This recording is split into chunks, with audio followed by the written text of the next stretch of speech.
బస్తీలో wine shop ఏర్పాటు చేయొద్దని సికింద్రాబాద్ రెజిమెంటల్ బజార్లోని పార్కీ బస్తీలో మహిళలు ఆందోళన చేశారు. గతంలో ఇక్కడ వైన్ షాప్ ఉండటంతో అనేక నేరాలు జరిగాయని, 2019లో ఓ వ్యక్తి హత్య కూడా జరిగిందని ఆగ్రహం వ్యక్తం చేస్తున్నారు.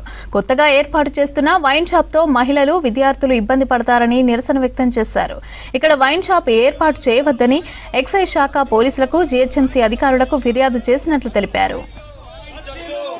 కొంచెం ప్రాబ్లం అవుతుంది. ఆల్రెడీ 2019లో ఆల్రెడీ వైన్స్ ఉండే మర్డర్స్ జరిగాయి. కొంచెం ప్రాబ్లమ్స్ ఫేస్ చేస్తాం. ఇప్పుడు మాకు రావడానికి పోవడానికి ఇదే ఏరియా అండి. కాబట్టి మేము ఇప్పుడు అబ్జెక్షన్ చేస్తున్నాము. ఎట్టి పద్ధతిలో మాకు ఇక్కడ వైన్స్ పడొద్దని ఇది అంతే. 2000 రిజెక్ట్ చేస్తాం. సాయన్న పీరియడ్లో ఆల్రెడీ తీసేశారు. మళ్ళీ ఇప్పుడు ఫ్రెష్గా మళ్ళీ స్టార్ట్ చేస్తున్నారు. కాబట్టి మేము అబ్జెక్షన్ చేస్తున్నామండి. ప్లీజ్ మాకు కోఆపరేట్ చేయాలని కోరుతున్నాం.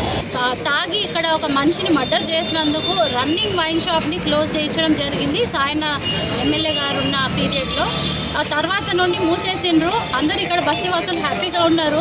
కానీ ఇప్పుడు కొత్త ప్రభుత్వం ఏంటంటే ఇక్కడ కొత్తగా మళ్ళీ ఒక వైన్ షాప్ వస్తుందని ఒక వినబడంగానే వీళ్ళందరూ కూడా కన్ఫర్మ్ చేసుకున్నారు.